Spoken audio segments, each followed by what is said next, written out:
नमस्कार दोस्तों। हम एनसीईआरटी कक्षा 7 का अध्याय 2 पढ़ रहे थे।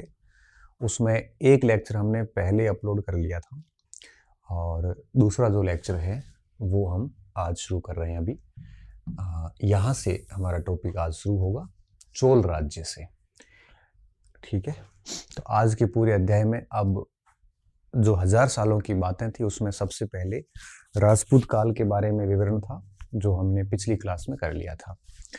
आज हम दक्षिण भारत के उस शक्तिशाली राजवंश के बारे में बात करेंगे जो अपनी नौसेना के लिए प्रसिद्ध था। शक्तिशाली जल सेना थी इसकी, और इस राजवंश की जल सेना ने श्रीलंका से लेकर इंडोनेशिया तक और कंबोडिया तक इन्होंने क्षेत्रों को अपने अधीन किया था।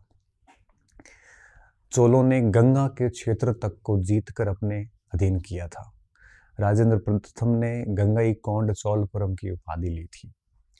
ये एक ऐसा राजवंश था जो न केवल नौसेना के लिए बल्कि अपने बंदरगाहों के लिए भी जाना जाता था। इस समय इनके पास में कई विकसित बंदरगाह थे। साथ साथ में चोल जाने जाते हैं स्थानीय प्रशासन के लिए। भारत में लोकल सेल्फ गवर्नमेंट की जो कंसेप्ट है वो चोलों के काल से हमें देखने को मिलती है। इनकी स्थानीय प्रशासन की जो बातें थी वो भारत के अन्य किसी भी इतिहास के काल में, किसी राजवंश के काल में वैसी नहीं देखने को मिलती। तो चोलों को जब भी जाना जाता है तो दो कारणों से जाना जाता है, उनकी नौसेना के कारण और दूसरा उनके स्थानीय प्रशासन के कारण। साथ ही बंदरगाहों के रूप में भी जानते हैं। साथ ही भारत का हिंद महासागर और दक्षिणी पूर्वी एशियाई देशों तक प्रसार के लिए भी हम चोलों को जानते हैं। हम चोलों को इसलिए भी जानते हैं कि चोल शासकों ने उत्तरी भारत तक के क्षेत्रों को अपने कब्जे में किया था। चोलों को हम इसलिए भी जानते हैं कि द्रविड़ शैली के बड़े बड़े मंदिर, बृहदेश्वर मंदिर, तंजौर, गंगईकोंड चोलपुरम, विशाल गोपुरम जिनके बने हुए थे, और जैसे तंजौर के मंदिर का जो गोपुरम था 13 मंजिला गोपुरम बना हुआ था।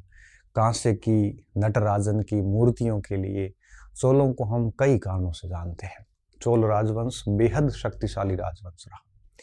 चोलों के अंदर गांवों को चलाने वाली जो सभाएं थी, उन सभाओं के अंदर चुनने के लिए जो व्यक्ति जाते थे उनकी योग्यताओं के लिए भी वो जाने जाते हैं कि 35 से 70 वर्ष तक की उनकी आयु होनी चाहिए, वेदों का उनको ज्ञान होना चाहिए, 3 वर्ष तक, पिछले 3 वर्षों तक किसी भी समिति के सदस्य नहीं होने चाहिए, वो रहे होने चाहिए। उनके पास में स्वयं का घर होना चाहिए। उनके पास में 1.5 एकड़ के आसपास की जमीन होनी चाहिए, जमीन खुद की होनी चाहिए। और किसी भी प्रकार के करप्शन वगैरह में इंडल्ज नहीं होने चाहिए। वो बिल्कुल ईमानदार बेदाग व्यक्ति होना चाहिए। उसके परिवार के लोग भी किसी समिति में नहीं होने चाहिए। हर कुटुंब से एक व्यक्ति लिया जाता था और 30 व्यक्तियों की एक सभा होती थी जो ब्रह्मदेव के गांव का संचालन करती थी। चोलों के अंदर बहुत सारी ऐसी खूबियां हैं जो इतिहास के अन्य कालों में बेसिकली नहीं देखी जाती।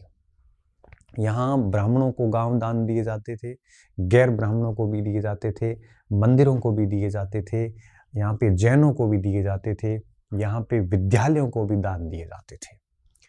तो भारत के अंदर चोल सत्ता जो है वो काफी इतिहास में एक महत्वपूर्ण स्थान रखती है। 7वीं कक्षा का ये अध्याय का जो दूसरा भाग है 7वें अध्याय का, एक पहला वीडियो हमने YouTube पे डाल दिया है। दूसरा अध्याय इसी चोल राजवंश से संबंधित है। इसकी पहली हेडिंग क्या है? उरैयूर से लेकर तंजावुर तक।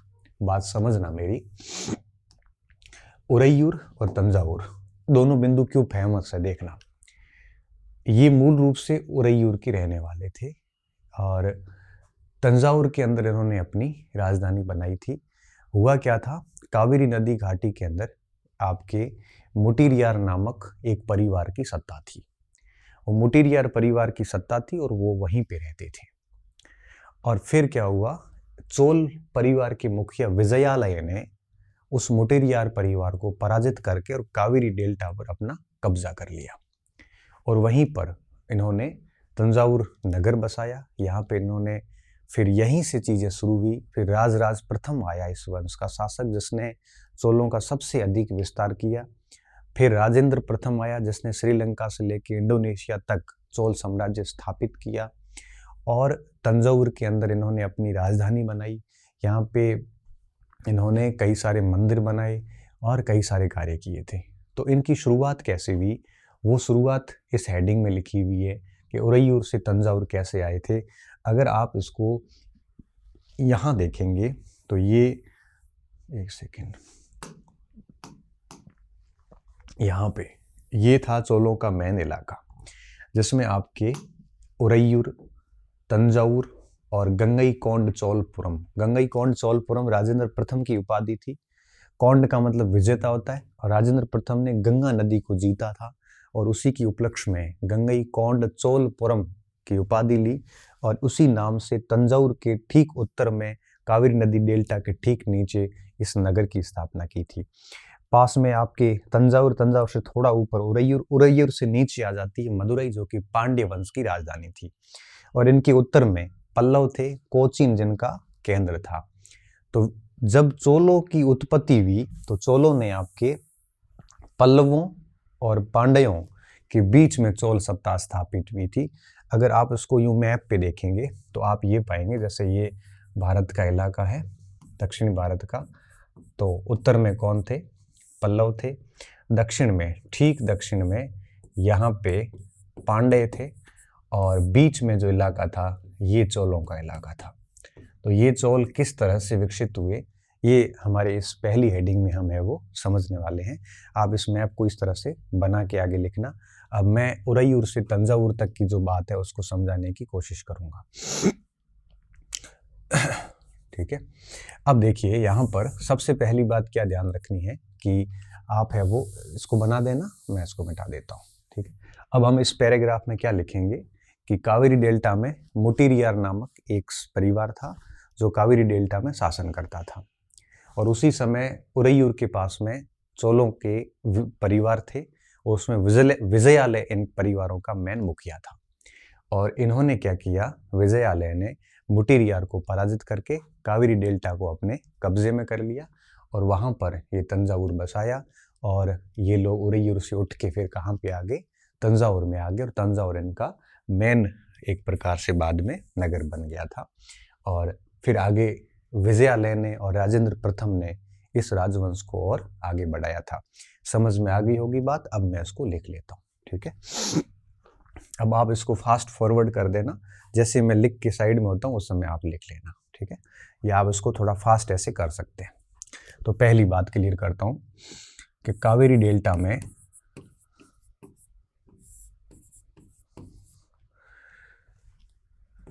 डेल्टा नदियों का वे क्षेत्र होता है जब नदियां अपना जल सागर में गिरा रही होती है, उस समय उनका जल स्तर कमजोर हो जाता है, नदी फैल अधिक जाती है और बीच में अंगुलीनुमा आकृति बन जाती है, जिसे हम बेसिकली डेल्टा बोलते हैं। ठीक है, कावेरी डेल्टा में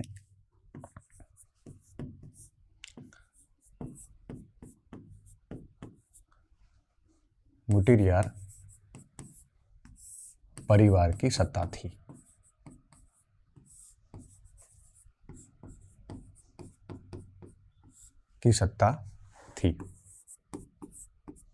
ठीक है, परिवार की सत्ता थी जो कि पल्लवों के सामंत थे।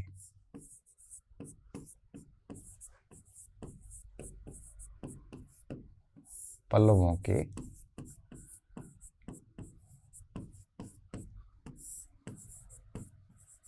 सामंत थे। ठीक है,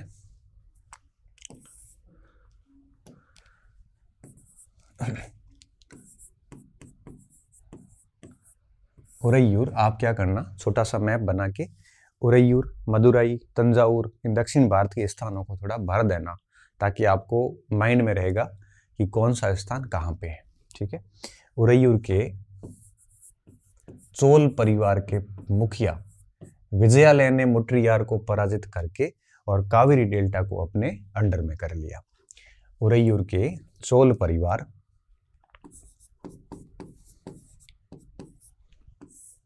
के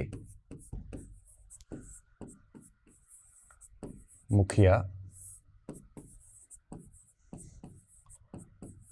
विजयालय ने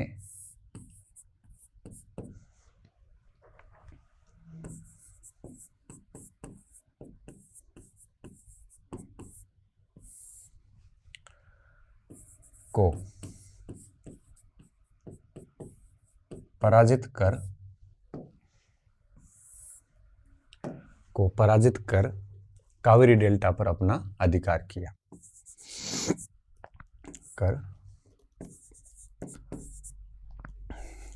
कावेरी डेल्टा पर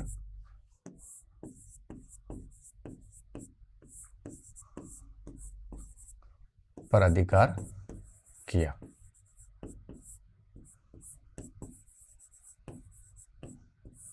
ठीक है, कावेरी डेल्टा पर अधिकार किसका हो गया?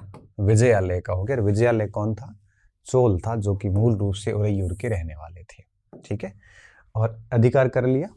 और अधिकार करने के बाद में इन्होंने क्या किया, यहाँ पर तंजावुर और नवशंभुसुदिनी देवी का मंदिर है वो बनाया था। तंजावुर की स्थापना इन्होंने करी थी, जो कावेरी डेल्टा में थी। ठीक है, अधिकार किया तथा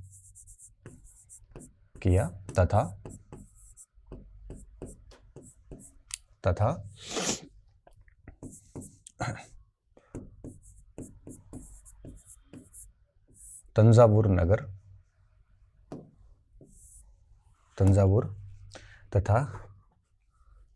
तथा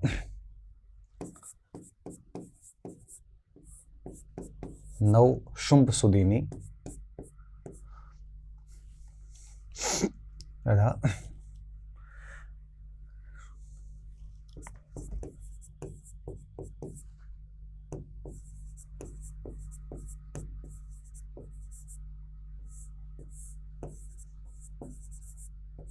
देवी का मंदिर स्थापित करवाया, का मंदिर बनवाया।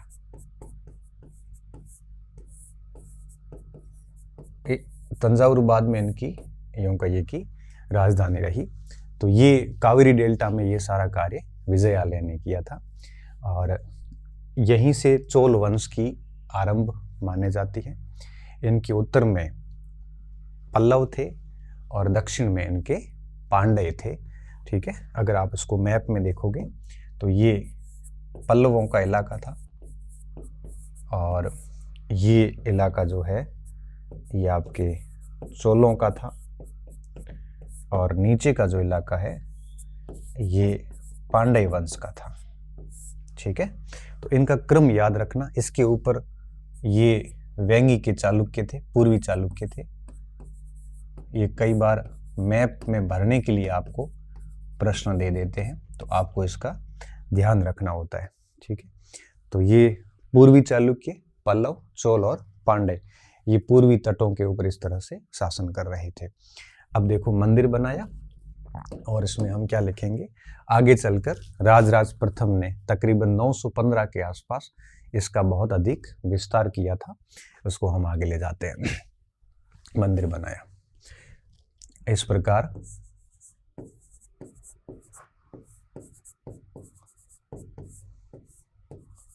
चोल राजवंश स्थापित हुआ।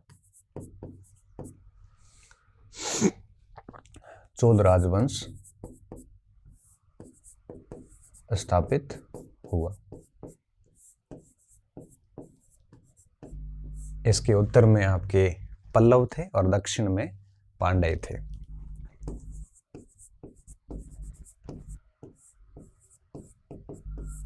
इसके उत्तर में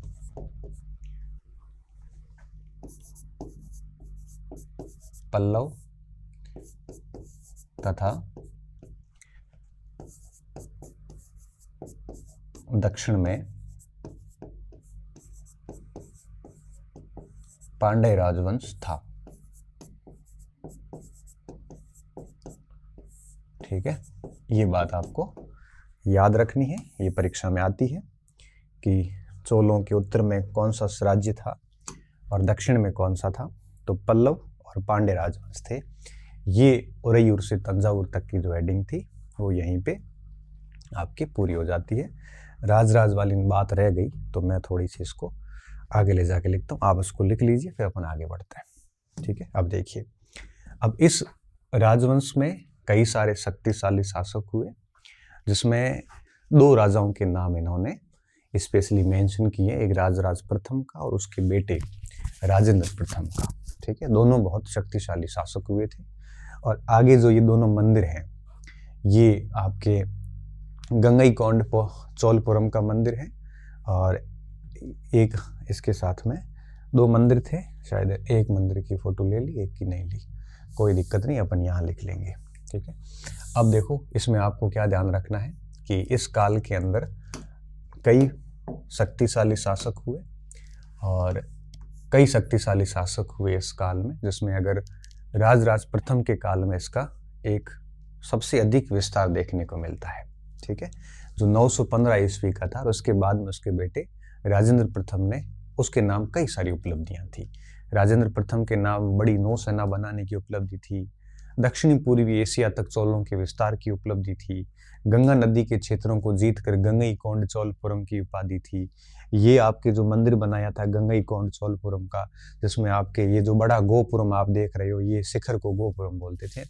ये 8 मंजिला जो गोपुरम है, ये उस प्रकार से हैं आपके गंगई इसका राजेंद्र प्रथम का है।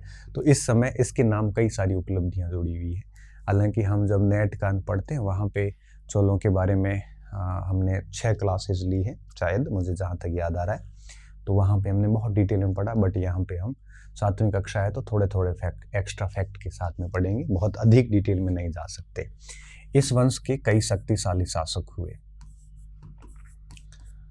इस वंश के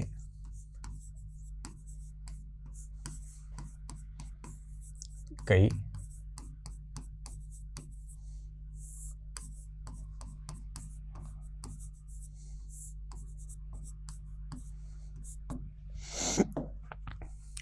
शक्तिशाली शासक हुए।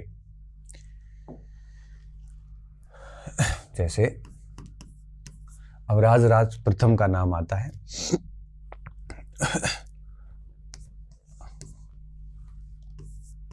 राजराज प्रथम, ठीक है, 915 नहीं, 985, सॉरी।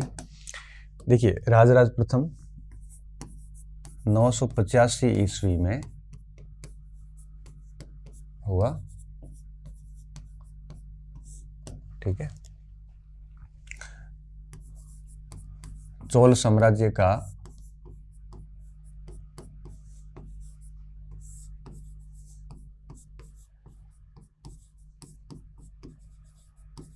सर्वाधिक विस्तार इस काल में देखने को मिलता है।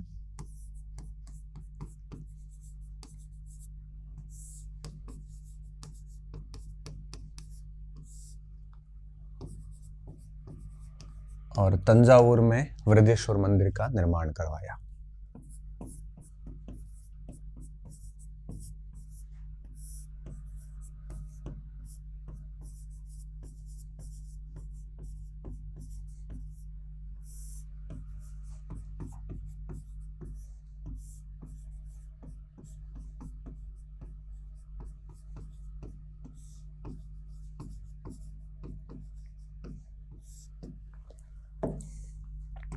देखो, वृद्धेश्वर शिव के मंदिर होते हैं और इसमें विशाल शिवलिंग स्थापित करवाया जाता है। तो अगर वृद्धेश्वर मंदिर की बात करें तो ये वृद्धेश्वर मंदिर 2 है, एक गंगईकोंड चोलपुरम में जो राजेंद्र प्रथम ने करवाया था, और एक आपके तंजावुर का है, मेन तंजावुर वाला है। गंगईकोंड चोलपुरम अपने पिता की नकल करने की कोशिश की थी राजेंद्र प्रथम ने, उसके जैसा वो नहीं बना पाया, वो अपूर्ण ही रहा। पर्सी ब्राउन इसके बारे में क्या कहते हैं, तंजौर के वृद्धेश्वर मंदिर के बारे में, कि यह भारतीय कला का निकष है, शिखर है एक टाइप से।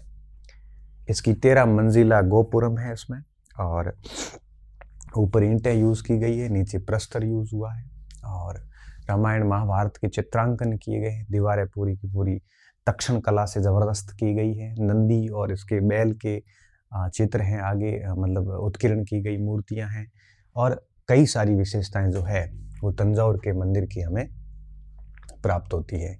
तो कुल मिला के इन्होंने जो है तंजावुर का जो मंदिर था, विशाल मंदिर का निर्माण इन्होंने करवाया था राजराज प्रथम ने। तो तो इसके बारे में थोड़ा सा अगर आप चाहो तो हम लिख सकते हैं, ज़्यादा तो नहीं, थोड़ा सा लिख लेते हैं, ठीक है।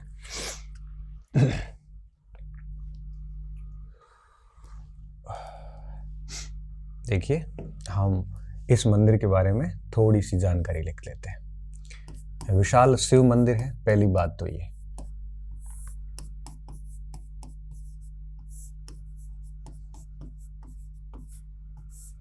ठीक है, 13 मंजिला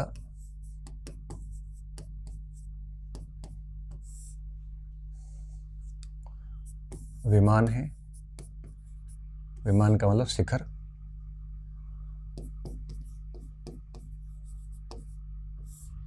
और विशाल प्रांगण बना हुआ है इसमें।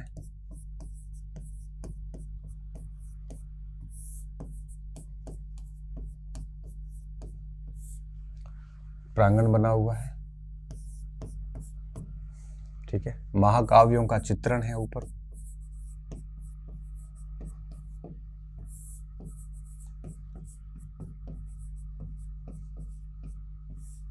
ठीक है।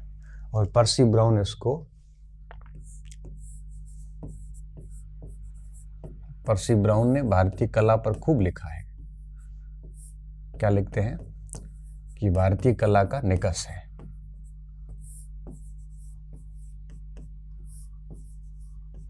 कला का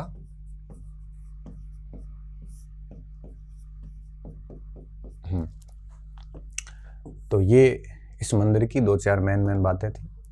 राजराज प्रथम, दूसरा नाम आता राजेंद्र प्रथम का।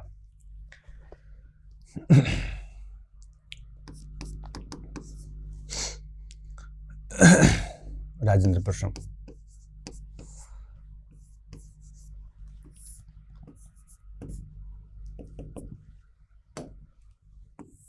देखो राजेंद्र प्रथम की अगर बात करें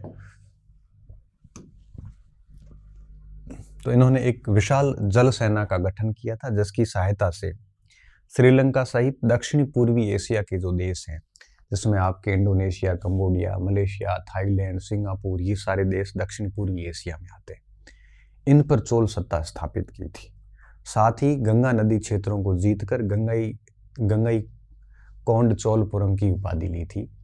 और इसके साथ साथ इसके काल में कई और उपलब्धियां जुड़ जाती हैं, नौसेना की, विदेशी आक्रमणों की, और वृद्धेश्वर का जो आपके गंगई कोंड चोलपुरम का जो मंदिर था वो राजेंद्र प्रथम का। अगली स्लाइड में हम वही मंदिर देखने वाले हैं, तो इसको अपन पूरा कर लेते हैं कि विशाल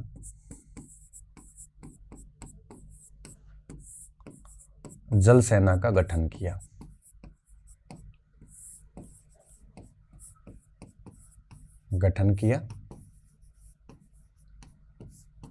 जिसकी सहायता से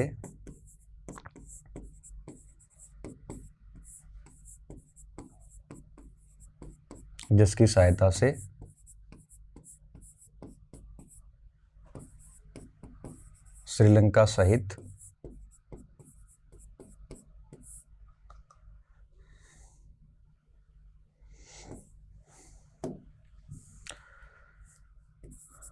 व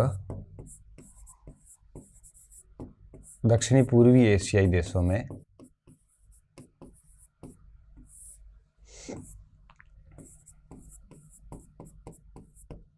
में चोल सत्ता का विस्तार किया।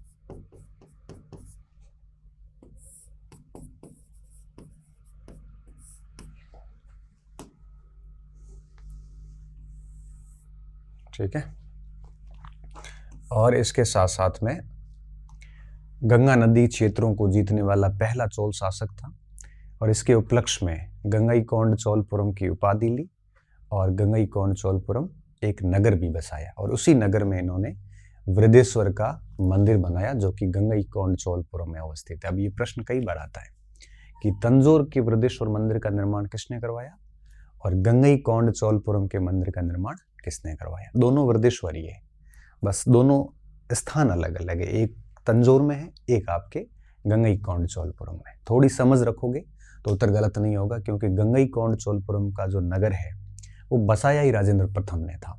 तो डेफिनेटली उसी का ये होगा। ठीक है, पूरा कर देते हैं। उत्तरी भारत का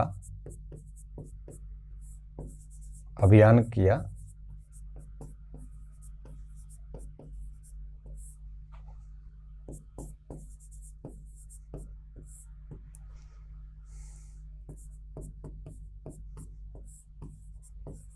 गंगा नदी क्षेत्रों को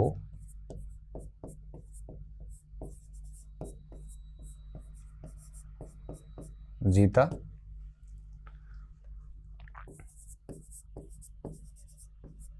इसके उपलक्ष्य में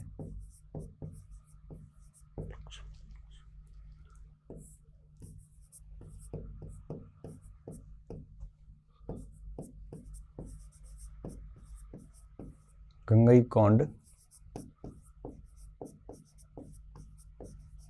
चोलपुरम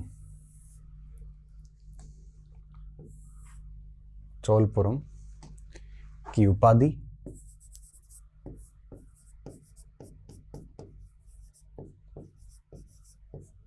तथा इसी नाम से नगर बसाया।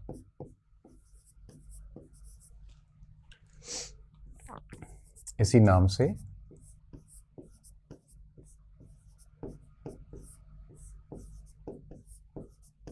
नगर बसाया। ठीक है, तो ये राजेंद्र प्रथम थे और चोल सत्ता इनके नाम से जानी जाती थी। बड़ा जबरदस्त व्यक्तित्व था। ये चीजें बिल्कुल भी आसान नहीं थी, चाहे वो इंडोनेशिया का अभियान करना हो, चाहे वो श्रीलंका के अभियान करने हो। अभी तो ये चीजें ठीक लगती, लेकिन उस समय जल सेना बनाना, बड़े बड़े जलपोत बनाना, ये कल्पनातीत विषय थे जो व्यक्ति उसके बारे में कल्पना भी नहीं कर सकता था। इंडोनेशिया तक क्षेत्रों को जीतना बहुत मुश्किल काम था जो राजेंद्र प्रथम ने किया था। इसी में आगे हम बढ़ते हैं। इसको आप लिख लीजिए, मैं साइड में हो जाता हूँ। हाँ, अब देखिए आप, ये चोल राज्य जो है, अब इसमें वही मंदिर की बात हो रही है जो मैंने अभी थोड़ी देर पहले बात करी। ये देखिए आप,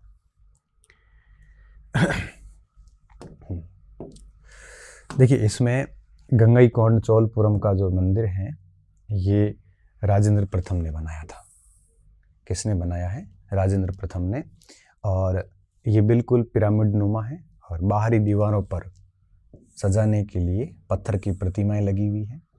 और इस चित्र को आप गौर से देखना, एनसीईआरटी का चित्र है ये। हाँ, इस समय केवल यही नहीं बल्कि कई भव्य मंदिर और कांस्य मूर्ति इस समय बनी थी। इस मंदिर का जो निर्माण है गंगईकोंड चोलपुरम के इस वृद्धेश्वर मंदिर का निर्माण राजेंद्र प्रथम ने करवाया था। इसने अपने पिता राजराज प्रथम के मंदिर की नकल करने की कोशिश की थी। इसका मंडप अधूरा रहा। 8 मंजिला गोपुरम इसने बना दिया था। इसका गोपुरम जो था तंजावुर वाले का, इसका 13 मंजिला विमान था। गोपुरम क्या, सॉरी, विमान। इसका 8 मंजिला था। ठीक है, ये उसकी तुलना में थोड़ा सा कमजोर था। हालांकि पर्सी ब्राउन ने इसके बारे में भी ये लिखा था कि ये मंदिर उस गीतों की तरह संवेदनाएं पैदा करता है, जो गीत गाने पर जिस तरह से व्यक्ति के मन में भाव पैदा होते हैं, उसी तरह से इस मंदिर में आने के बाद वो इनके पत्थर की आवाज़ें भी व्यक्ति के अंदर संवेदनाएं पैदा करती हैं। तो ये बड़े जीवंत मंदिर थे जो दक्षिण भारत में थे। तो इसके बारे में हम क्या लिखेंगे कि गंगई कोंड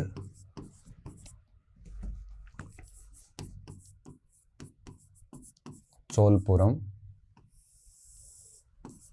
का बृहदेश्वर मंदिर, बृहदेश्वर शिव के मंदिर होते थे। मंदिर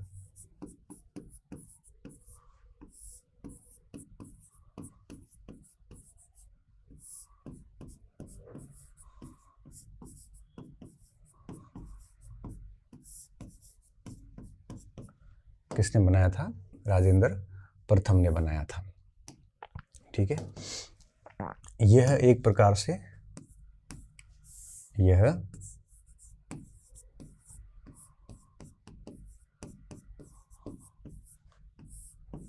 के मंदिर की नकल का प्रयास था।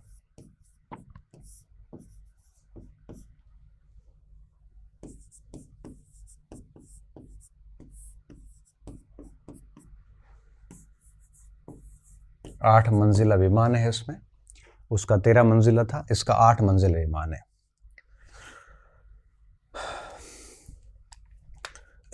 8 मंजिला विमान है, विमान मतलब शिखर है। 250 पिलर पर अंदर मंडप है, 250 पिलर है इसके अंदर, स्तंभों पर।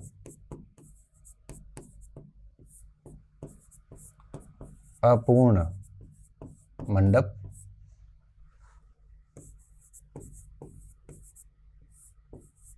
लिखने को जिसमें बहुत है, लेकिन पर्सी ब्राउन का कथन याद रखना कि यह गीतों की तरह संवेदनाएं पैदा करता है। यह गीतों की तरह संवेदनाएं पैदा करता है।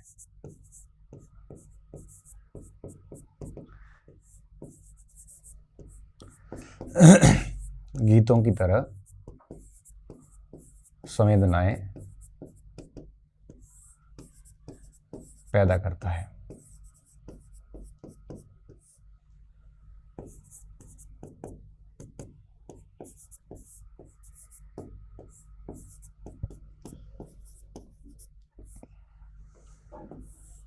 ठीक है, ये थोड़ा सा देख लेना इसका। अब इस समय के जो मंदिर थे वो बेसिकली केवल धार्मिक आस्था के केंद्र ही नहीं थे, बल्कि इनका इम्पोर्टेंस इनसे इतर भी था। ये गांव का मेन केंद्र होते थे, इसके चारों ओर बस्ती बस जाती थी, इसके पास में जल का केंद्र होता था, तो पूरे ग्रामीण बस्तियों को जल मिल जाता था। यह इसके अंदर काम करने वाले जितने भी लोग होते थे, पुजारी, नाई, बावर्ची, इन सब के लिए आय का स्रोत भी था। उन सबको सैलरी यहाँ से प्राप्त होती थी। अकाल राहत कार्यों के अंतर्गत यहाँ से अनाज वितरित भी ग्रामीण क्षेत्रों में किया जाता था।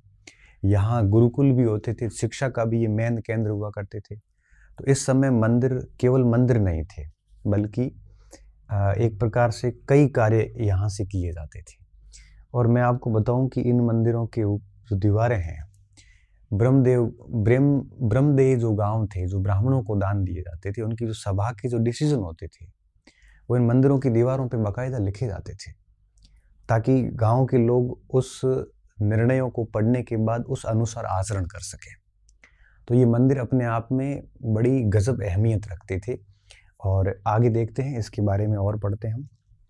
अब देखिए, आज मैंने इसकी स्लाइड थोड़ी चेंज इसलिए करी है ताकि बच्चे कह रहे थे कि सफ़ेद कलर थोड़ा सा आंखों पर चुभ रहा है, तो फिर मैंने कहा ये करके देखते हैं। तो अगर इसमें आपको ठीक लगे तो अपन इसमें भी कंफर्टेबल है, मेरे को कोई दिक्कत है नहीं। ठीक है, तो आगे लिखते हैं।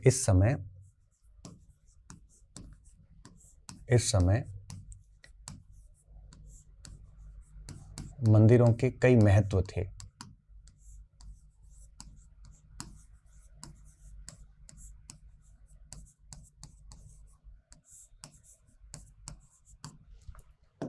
कई महत्व थे। अब मैं वही बातें बता रहा हूं जो एनसीईआरटी ने लिखी है, और मैं बस उस ज्ञान को आप तक पास कर रहा हूं और कुछ भी नहीं कर रहा हूं।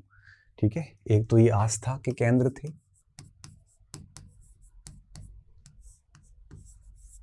आस्था के केंद्र थे।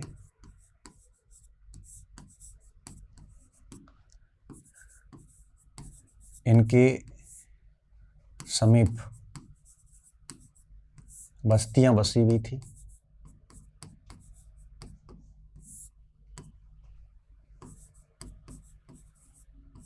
आसपास बस्तियां बसती थी।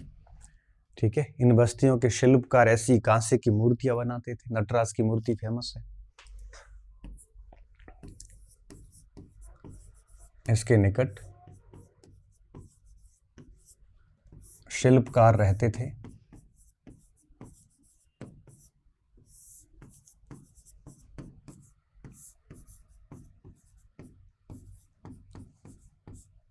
शिल्पकार रहते थे, कांसे की मूर्तियों वाले प्रसिद्ध थे।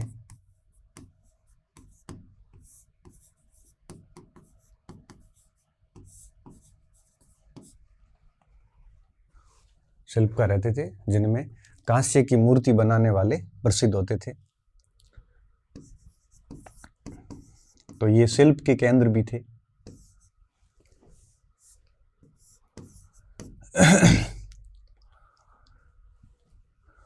मूर्ति बनाने वाले प्रसिद्ध थे।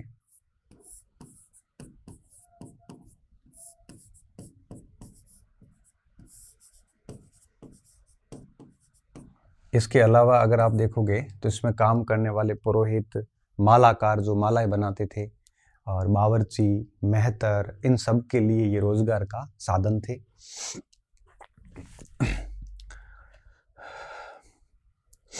पुरोहित,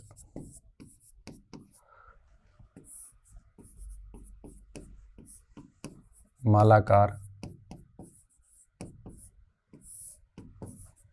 बावर्ची,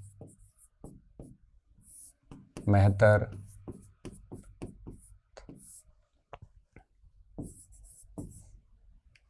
के राजस्व का स्रोत थे, कि राजस्व का अहम स्रोत थे ये मंदिर।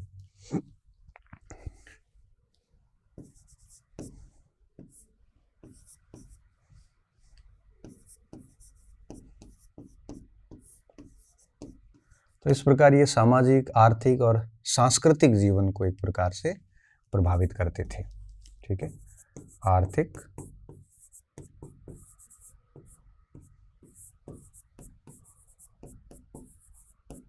सामाजिक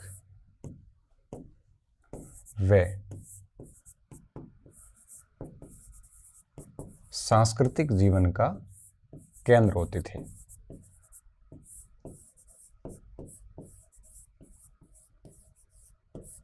का केंद्र थे। ठीक है, तो ये कुछ ऐसी बातें थी जो मंदिरों के संबंध में लिखी गई। इस प्रकार की मंदिर कांसे की प्रतिमाएं बड़ी अलंकृत होती थी। ये मंदिरों के निकट शिल्पकारों के द्वारा बनाई जाती थी। आगे बढ़ते हैं। अब हमारे पास में बहुत अधिक नहीं है, एक दो एडिंग रही है। कृषि और सिंचाई चोल काल की। अब आपको पता है कि कावेरी डेल्टा में रहते थे। ये एक जल द्वार है और जो आपके प्रवाह को नियंत्रित करता था। जल खेतों में बांटा जाता था। जल द्वार पारंपरिक रूप से एक लकड़ी या धातु बाधा है जो आमतौर पर पानी के स्तर को नियंत्रित करती थी, और पता चल जाता था कि कितना पानी अब रहा है, कितना देना है, कितना किसको देना है। इस जल द्वार से हमें ये सारी बातें पता चलती थी। ठीक है, लिख लेना, ये बड़ा काम का बिंदु है ये। और अब आगे देखिए इसमें कृषि। अब आपको पता है कि चोलों का कावेरी डेल्टा मेन था, और डेल्टाई क्षेत्र हमेशा उपजाऊ क्षेत्र रहे हैं, क्योंकि वहाँ पे जलोढ़ मिट्टी होती है, पानी की कोई कमी नहीं होती है, और हर साल नई नई जलोढ़ आती रहती है, तो उसमें पोषक तत्वों की कोई मिट्टी में कमी नहीं होती है। तो ऐसी स्थिति में कावेरी डेल्टा बड़ा उपजाऊ था। आर्द्रता बनी रहती है, पास में समुद्र है, बारिश भी ठीक ठाक होती है वहाँ पे। ऐसी स्थिति में चावल, गेहूं जैसे कई सारी फसलों की कृषि है वो की जाती थी। साथ में इस प्रकार के नहरों, नदियों से नहरें बनाई गई थी। जल वितरण का प्रॉपर सिस्टम था वहाँ पे। तो पैसे की भी इन क्षेत्रों में कोई कमी नहीं थी।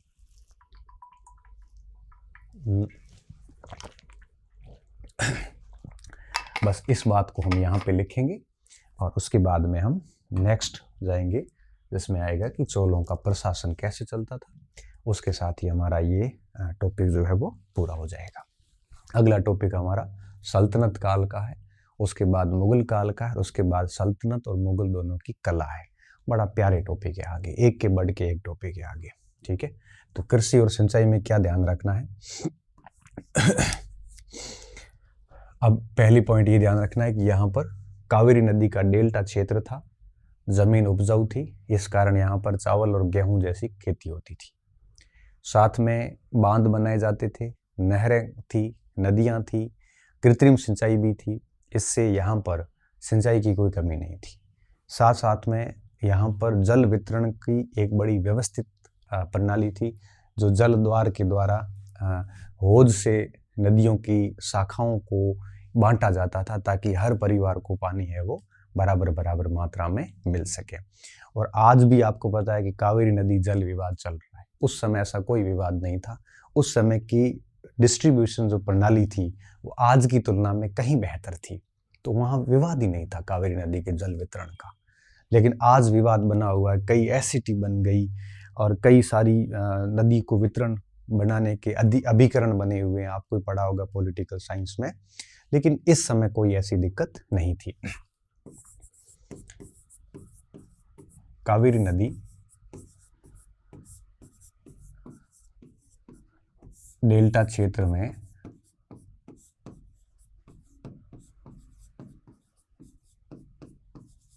उपजाऊ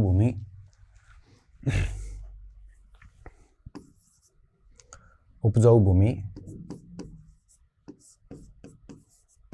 तथा आर्द्रता के चलते, आर्द्रता मतलब वातावरण में नमी कितनी है, वायु में जल की मात्रा कैसी है, आर्द्रता के चलते कृषि की उपयुक्त दशाएं थी।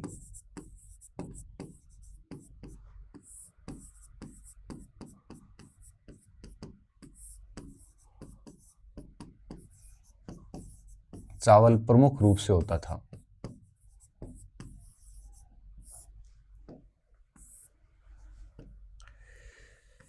चावल प्रमुख फसल थी,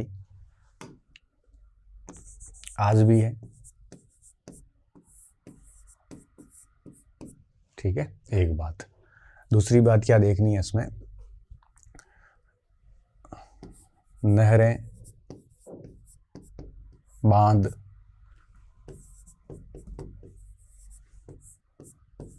कुएं, सरोवर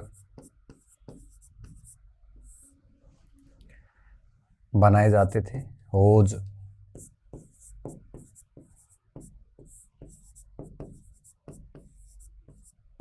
बनाए जाते थे। ठीक है, और जल द्वार के माध्यम से, जल द्वार के माध्यम से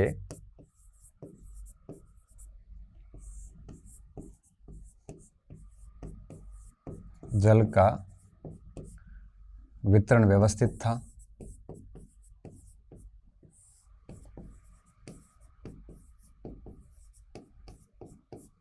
वितरण व्यवस्थित था।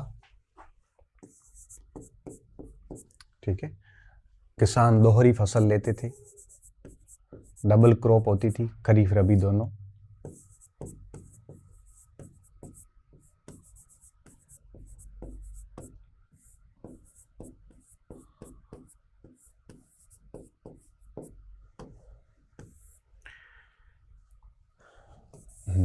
ये कुछ इसकी बातें थी कृषि और सिंचाई की, इसको लिख लीजिए। और अपन अंतिम हेडिंग की ओर आगे बढ़ रहे हैं, साम्राज्य का प्रशासन कैसे चलता था। इस समय गांव बड़े समृद्ध थे और ये गांव उर कहलाते थे, और उर गांवों के समूह बेसिकली मोटे मोटे तौर पे नाडू कहलाते थे। यहाँ पर कुछ भूस्वामी शक्तिशाली किसान भी थे जिन्हें वेलाल कहते थे, और वेलालों का नियंत्रण काफी मजबूत था। प्रशासन में उनके पास में ठीक ठाक बड़े पद भी थे। इस समय राजाओं के द्वारा भूमि के दान दिए जाते थे। 5 टाइप के दानों का विवरण चोलों के प्रशासन में हमें मिलता है, चोलों के अभिलेखों में, सॉरी। और ये दान गैर ब्राह्मणों का दान, ब्राह्मणों का दान, मंदिरों का दान, शालाओं का दान और आपके जैन संतों को दान, ऐसे करके 5 प्रकार के दान हमारे को प्राप्त होते हैं। फिर जो ब्राह्मणों को जो दान था वो सबसे अधिक था। ब्राह्मणों को जो दान दिया जाता था उस भूमि को ब्रह्मदेय कहते थे। अब ब्रह्मदेय जो गांव थे वो कावेरी डेल्टा में सबसे अधिक थे। इनके प्रशासन की प्रणालियां बड़ी यूनिक थी। इनकी प्रशासन चलाने के लिए एक सभा होती थी, और सभा में टोटल 30 मेंबर होते थे, और उस मेंबर्स को आपके एक लॉटरी सिस्टम द्वारा लिया जाता था। उसकी कुछ पूर्व योग्यताएं थी जो मैंने पहले बोली, कि उनकी अपनी भूमि होनी चाहिए, मतलब भूस्वामी होना चाहिए, स्वयं का घर होना चाहिए, 35 से 70 के मध्य की आयु होनी चाहिए, वेदों का ज्ञान होना चाहिए, पिछले 3 सालों से किसी समिति में नहीं रहा हुआ होना चाहिए। इस सभा के अधीन कई समितियां थी, बाग बगीचे की समिति, मंदिरों की समिति, निर्माण की समिति, अलग अलग कमिटीज होती थी इसके अंदर। 30 लोगों को लेना होता था, जो पात्र व्यक्ति होते थे उनको एक प्रकार से उनकी चिट्ठियां बना के और एक पात्र में डाली जाती थी। फिर अबोध बालक से 30 पर्चियां निकलवाई जाती थी, जिसके नाम भी पर्ची खुलती थी, तो वहां से उसको चुना जाता था। मतलब पर्चियों का काम वहां से शुरू हुआ था। लेकिन उसमें क्या था कि पर्ची उसी के नाम की बनती थी जो पात्र होता था, और पात्र जितने भी होते थे वहां से पर्ची खुलती थी, और जो पर्चियों में नाम होते थे उनको है वो आपके ब्रह्मदेव गांव की, उस ब्राह्मण गांव का प्रमुख बना दिया जाता था। तो चिट्ठियों का जो सिस्टम था वो उस समय से कोटविल्य पद्धति से निकल के आया था। ताड़ के पत्तों के ऊपर नाम लिख के उसमें डाला जाता था और चिट्ठी अबोध बालक निकालता था जो कुछ भी नहीं समझता हो। तो ऐसे शासन चलते थे, और उन ब्रह्मदेव के जो डिसीजन होते थे वो बाकायदा लिखे जाते थे, और वो मंदिरों की दीवारों के ऊपर लिखे जाते थे, उनको मानना पड़ता था। वो अपने आप में बड़ी गरिमामयी एक प्रकार से पोस्ट होती थी ये, ठीक है। तो साम्राज्य का प्रशासन, इसमें क्या क्या बातें दिमाग में रखनी है वो पॉइंट्स हम अभी कवर करेंगे, ठीक है। सबसे पहली बात क्या ध्यान रखनी है कि किसानों की कई बस्तियां होती थी जो उर कहलाती थी।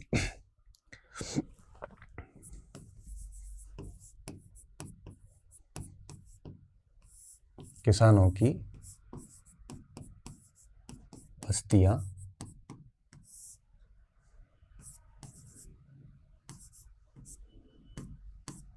ये पूछते हैं, उर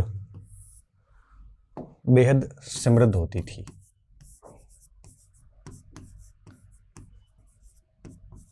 क्यों? क्योंकि खेती बहुत अच्छी थी, और कृषि जब अच्छी होती है तो किसानों की इनकम काफ़ी होती है। तो यहाँ पे किसानों की जो बस्तियां थी उनकी इनकम की कोई कमी नहीं थी, ठीक है। गांव के ऐसे समूह नाडू कहलाते थे।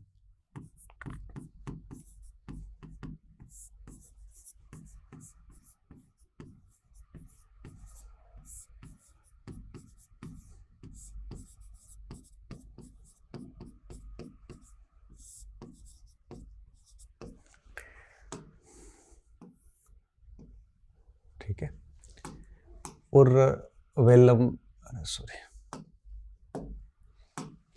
नाडू कहलाते थे। नाडू कहलाते थे और नाडू कहलाते थे।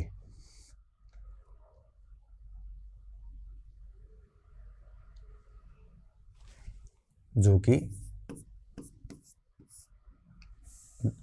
नाडू कहलाते थे, और नाडू की सभाएं होती थी। और वह नाडुओं की सभाएं होती थी जो आपके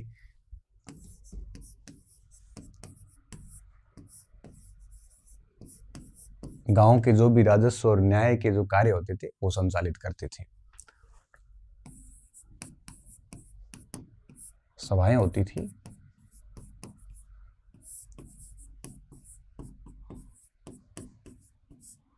जो राजस्व व उस समय क्या है कि राजस्व और न्याय मेन था।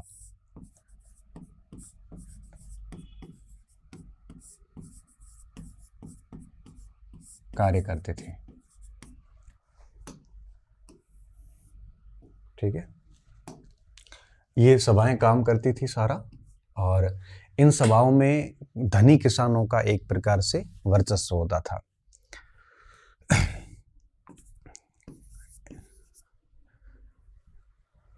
इन सभाओं में, और आज भी है ना, ये सभाओं में जो धनी किसान होते थे, भूस्वामी होते थे, जिन्हें वेलाल कहते थे, इनका बड़ा प्रभावी नियंत्रण था वेलालों का। वेलालों को राजा कई उपाधियां भी देते थे, बड़े शक्तिशाली थे, और सभाओं में अपना गजब का वर्चस्व रखते थे। इन सभाओं में धनी किसानों, इसको आप भूस्वामी कह सकते हो,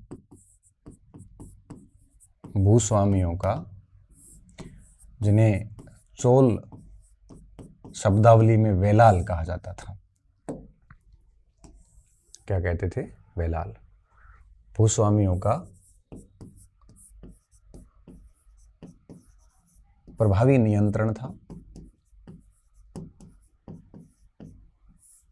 प्रभावी नियंत्रण था।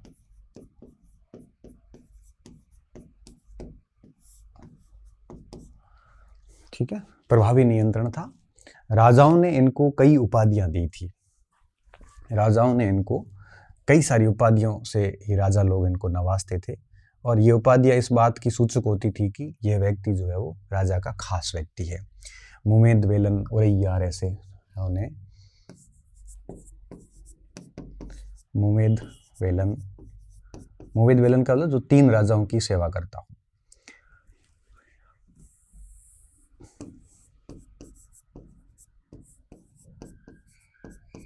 तीन राजाओं की सेवा करने वाला।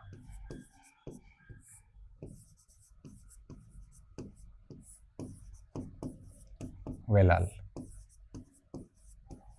तो ऐसा किसान जो 3 राजाओं के समय तक सेवा दी हो उसे मुवेद वेलन कहते थे, और ये उपाधि राजा उनको देते थे। राजाओं ने मुवेद वेलन तथा ओरैयर की उपाधि दी थी। ओरैयर का मतलब होता प्रधान। तो ये इस बात का सूचक है कि ये लोग कितने प्रभावी थे। जैसी उपाधियां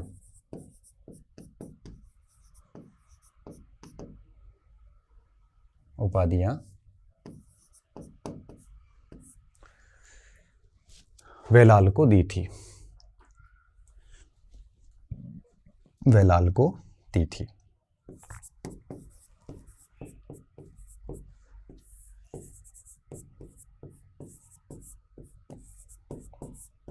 राज्य के महत्वपूर्ण पद इनके पास होते थे। भाई राजा के इतने खास होंगे तो राज्य के जो मेन प्रभावी पोस्ट होती थी वो इनके नियंत्रण में रहती थी। राज्य की महत्वपूर्ण पद इनके पास में थे।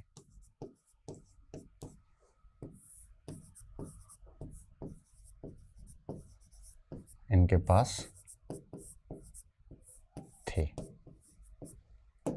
ठीक है, कुछ बातों का आपको ध्यान रखना है।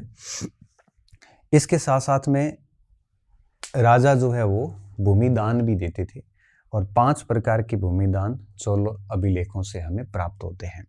अगली स्लाइड में आ जाते हैं हम, आप उसको लिखिए।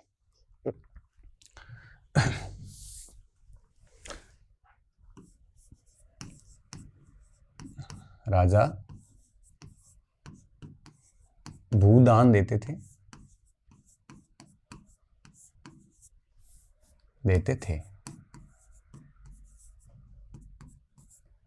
चोल अभिलेखों में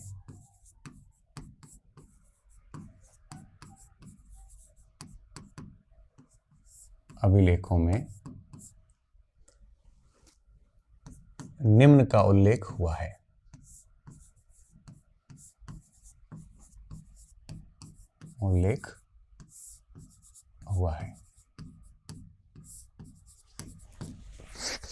चोल अभिलेखों में इसका उल्लेख मिलता है। अब अच्छा, एक बात और, चोल अभिलेखों में उन्हीं के उल्लेख मिलते हैं जो उच्च वर्ग से संबंधित थे। एक पुलाया वर्ग हुआ करता था, पुलाया वर्ग जो काफी निम्न तबका माना जाता था। चोल अभिलेखों में उसका कहीं नाम नहीं है। उसका नाम हमें केवल पेरिय पुराण में मिलता है। ये वेलाल और ब्राह्मण तो उनको कुछ मानते भी नहीं थे, और उनको अपनी उस बस्ती के निकट भी आने नहीं देते थे। तो ये लोग केवल अभिलेखों में उन्हीं का नाम लिखते थे जो थोड़े बहुत प्रतिष्ठित होते थे या इनकम वगैरह में अपर क्लास के होते थे। यहाँ दक्षिण में थोड़ा भेदभाव अधिक था, वहां पे ये डिस्क्रिमिनेशन की बातें अधिक थी, है ना। डॉक्टर अम्बेडकर ने वेटिंग फॉर वीजा में लिखा है, आप देखना उस वेटिंग फॉर वीजा को पढ़ना, कोई 34 पेज है मेरे हिसाब से, उसमें उन्होंने काफी कुछ चीजें लिखी है। तो साउथ में ये चीजें कुछ ज्यादा थी वहां पे। ठीक है, उल्लेख हुआ। तो यहाँ पे कौन कौन से भूमिदान मिले हैं, जैसे अगर मैं एक एक नाम बताऊं तो देखो, सबसे पहला आता है आपके वेलन वगई। देखो वेलन वगई था जो आपके गैर ब्राह्मणों को दान दिया जाता था, वेलन वगई, गैर ब्राह्मण किसानों को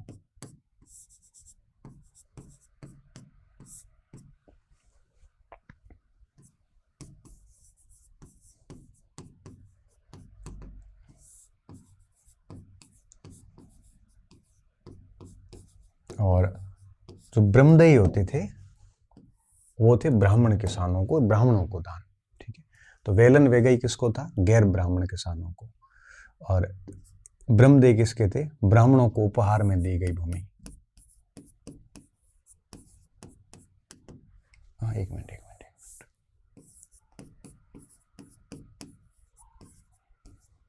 ब्रह्मदेय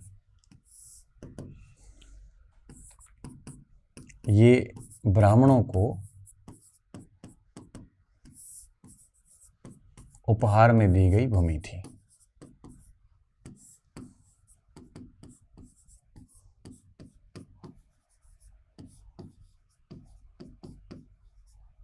ठीक है, एक साला भोग होती थी जो विद्यालयों को दी जाती थी, विद्यालयों के विकास के लिए दी जाती थी।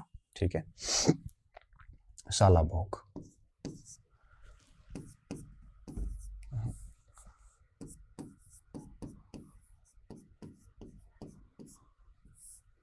साला भोग ये पाठशाला से साला बना, साला भोग विद्यालयों को दान में, विद्यालय मतलब गुरुकुल वगैरह जहां बच्चों को शिक्षा दी जाती थी।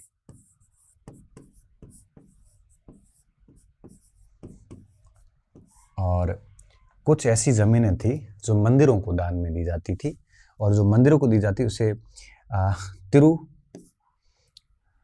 तिरुनमटुकनी कहते थे, तिरुनमटुकनी, ये मंदिरों को दी जाती थी, मंदिरों को दान। और इसके बाद बचती है जैन आचार्यों को दान, मंदिरों को दान। ठीक है, और अंत में एक बचती है जिसे हम कहते हैं पल्ली चंदम। पल्ली चंदम होती थी जो जैन संतों को दी जाती थी। क्या कहते थे? पल्ली चंदम कहते थे। ये पल्ली चंदम किसको थी? जैन संतों को।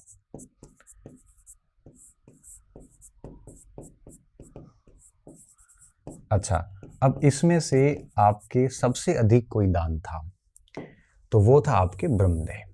कावेरी नदी डेल्टा क्षेत्र में आपको कई सारे ब्रह्मदेय मिल जाएंगे।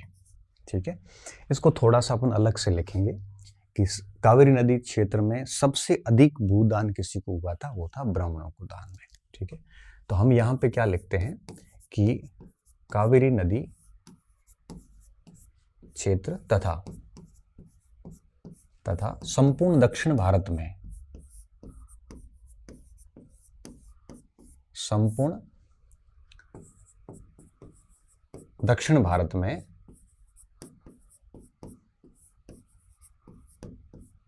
सर्वाधिक भूदान ब्रह्मदेय के रूप में हुआ था।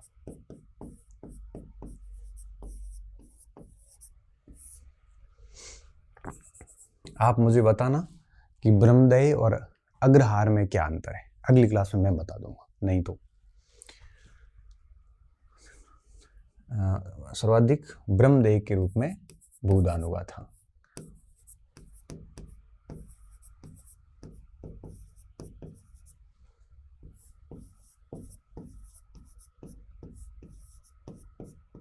भूदान हुआ था, और इन गांवों की शासन व्यवस्था विशिष्ट होती थी।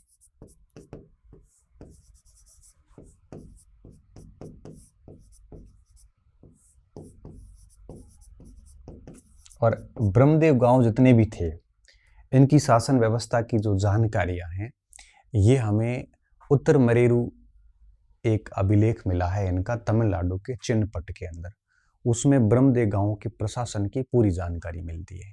मैंने जो सभा की बात की ना कि क्या सभा के सदस्यों की योग्यता होनी चाहिए, कैसे लॉटरी निकलेगी, वो सारी बातें उत्तर मेरू अभिलेख के अंदर लिखी हुई है।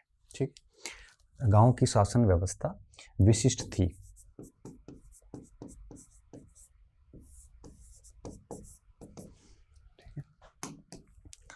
अब विशिष्ट क्या थी वो अपन अगली स्लाइड में आ जाते हैं, वहां पे अपन क्लियर कर लेंगे। आप इसको लिख लो, ये आपके जो भूमि की श्रेणियां थी ये सारे के सारे आ जाते, अभिलेखों में इनके नाम मिलते हैं। ठीक है।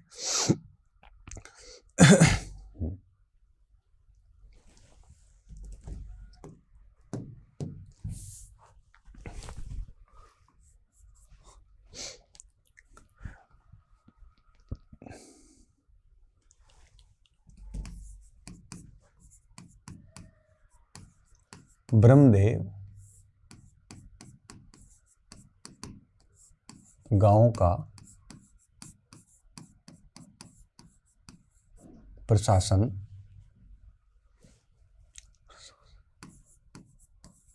सभा द्वारा संचालित होता था।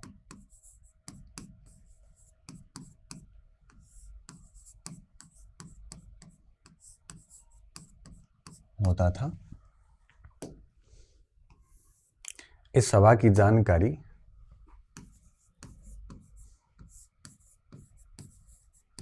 की जानकारी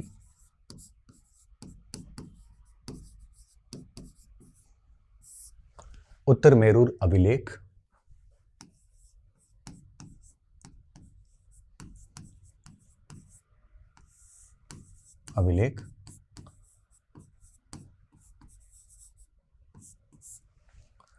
ये तमिलनाडु के चिन्हपट में मिला है। तमिलनाडु का चिन्हपट क्षेत्र से प्राप्त होती है।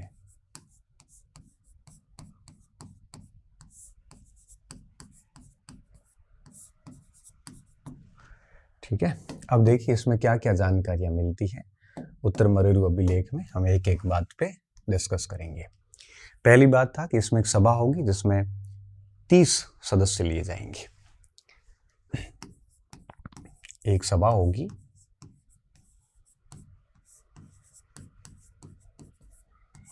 जिसमें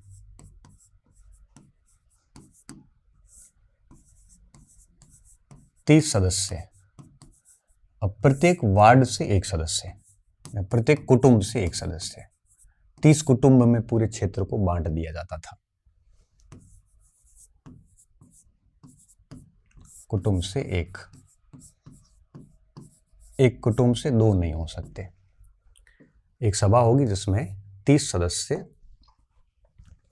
लॉटरी द्वारा चुने जाएंगे, या लॉटरी का बाद में लिखते हैं, सदस्य लिए जाएंगे, जिनका कार्यकाल 1 साल का होगा और वेतनमान नहीं होगा कुछ भी।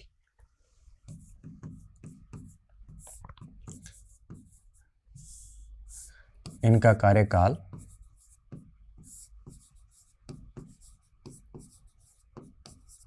1 वर्ष का होगा और वेतनमान नहीं होगा। कार्यकाल 1 वर्ष का होगा।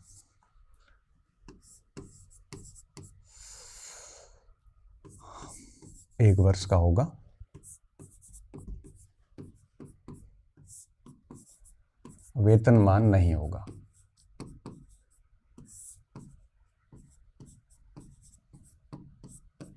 ठीक है, पहली बात। दूसरी बात,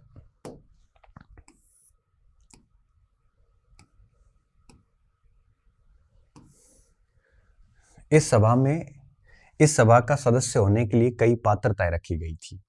मैंने 5 पात्रताएं बताई आपको कि वो भूस्वामी होना चाहिए, उसके पास में अपनी जमीन होनी चाहिए, घर होना चाहिए, वेदों का ज्ञान होना चाहिए, पिछले 3 सालों से किसी समिति का सदस्य नहीं होना चाहिए। ऐसी शर्तें पूरी करने के बाद ही वो आवेदन कर सकता था। आवेदन हो जाने के बाद में लॉटरी निकाली जाती थी और लॉटरी से 30 लोगों को, लॉटरी को कोड विलेय प्रथा बोलते थे, और वहां से उस पर्चियों से उसको चुना जाता था। तो ये लास्ट लाइन लिख लेते हैं हम।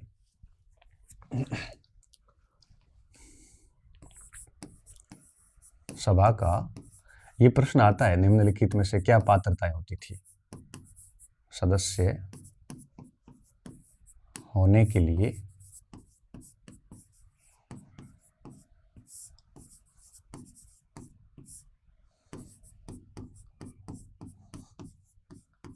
कई पात्रताएं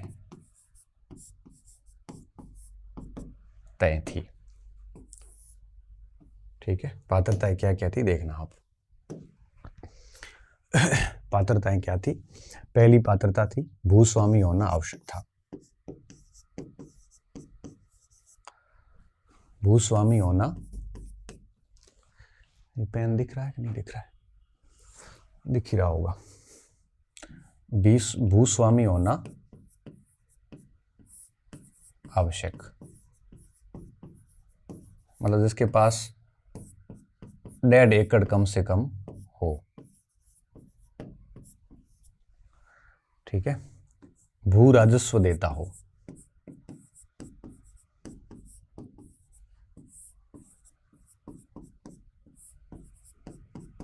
पैंतीस से 70 के मध्य उसकी आयु हो।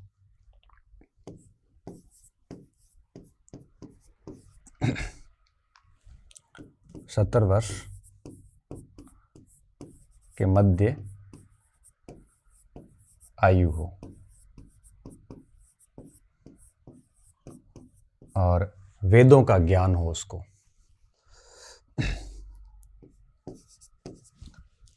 वेदों का ज्ञान हो।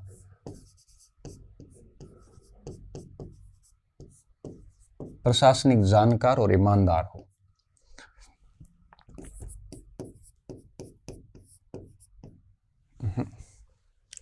प्रशासनिक जानकार व ईमानदार हो और पिछले 3 वर्ष से किसी समिति का सदस्य नहीं रहा हो। इस सभा के अंदर भी कई समितियां होती थी, जैसे मंदिर निर्माण समिति, बाग समिति, ऐसे।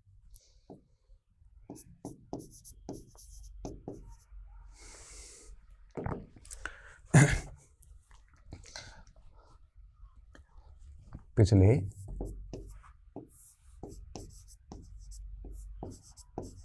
3 वर्षों से किसी समिति का सदस्य न रहा हो।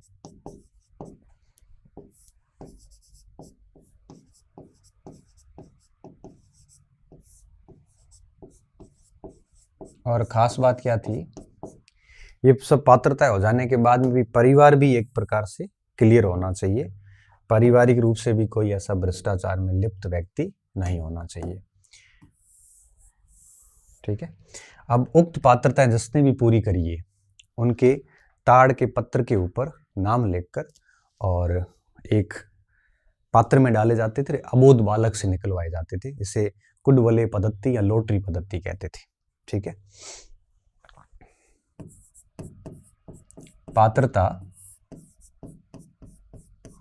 प्राप्त करने वाले आवेदकों के नाम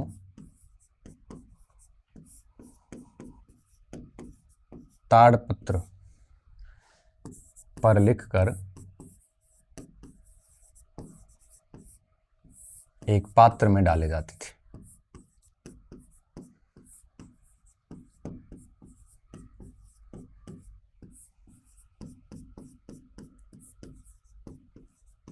तत्पश्चात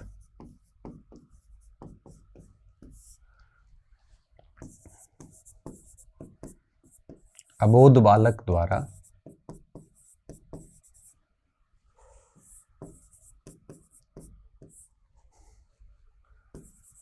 तीस पर्चियां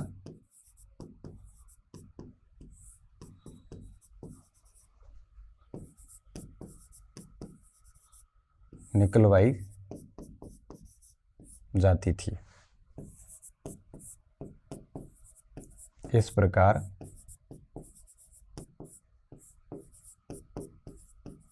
लॉटरी या कुडविले लॉटरी द्वारा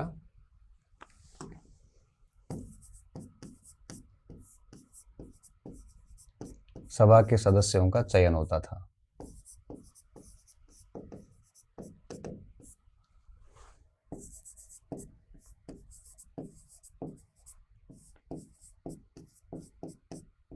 चयन होता था।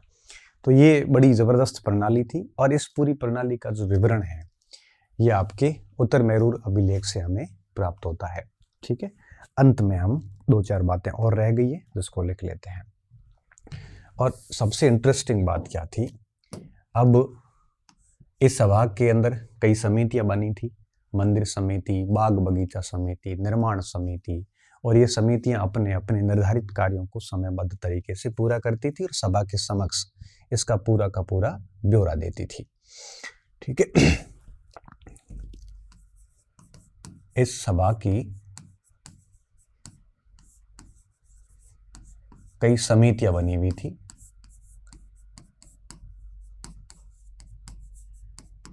कई समितियां जैसे मंदिर समिति, सिंचाई समिति और बाग समिति, ऐसी कई समितियां थी, समितियां बनी थी।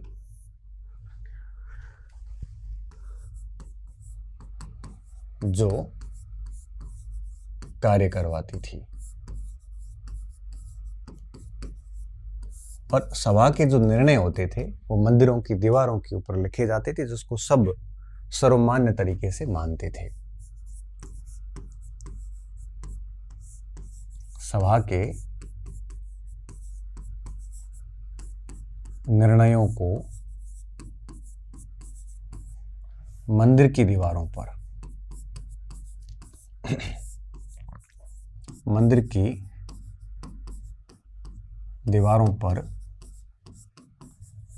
लिखवाया जाता था ताकि सारे लोग उसको पढ़ें और उसका अनुसरण करें। ठीक है, ये सभा की बातें थी। और अंत में एक नोट आप लगा लेना कि समाज में कुछ ऐसे निम्न वर्गों का विवरण है वो अभिलेखों से नहीं मिलता था। समाज में नीचे के तबके का विवरण अभिलेखों से नहीं मिलता था।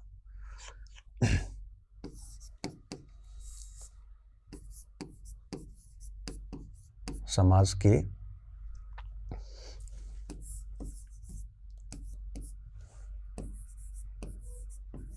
नीचे के तबके का वर्णन अभिलेखों में नहीं मिलता। अभिलेखों में खुदवाया ही नहीं जाता था।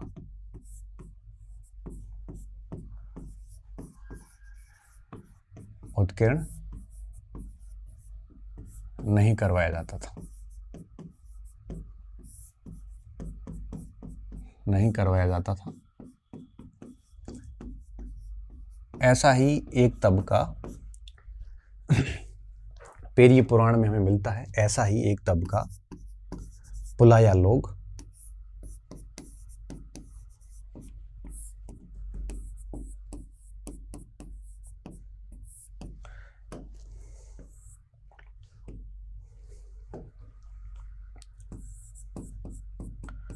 जिसका विवरण पेरिय पुराण से मिलता है। ये पुस्तक से जरूर मिलता है लेकिन अभिलेखों में इनको स्थान देना उचित नहीं समझा। तो एक आपके पेरिय पुराण तमिल कृति है जो 9वीं-10वीं शताब्दी के आसपास की है, जिसका विवरण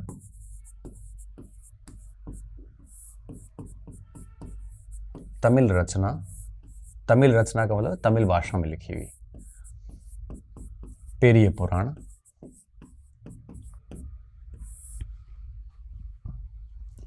से मिलता है। इनको बस्ती से बाहर रखा गया था और ब्राह्मणों और वेलालों के लिए ये बिल्कुल अछूत थी, वो इनको नजदीक भी आने नहीं देते थे। इनको बस्ती से बाहर रखा गया था।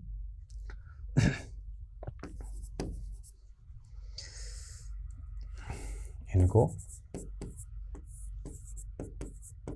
बस्ती से बाहर रखते थे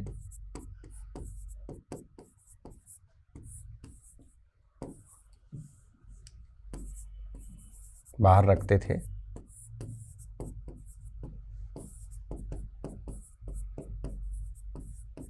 ब्राह्मण व वेलाल। वेलाल वही जो धनी किसान थे,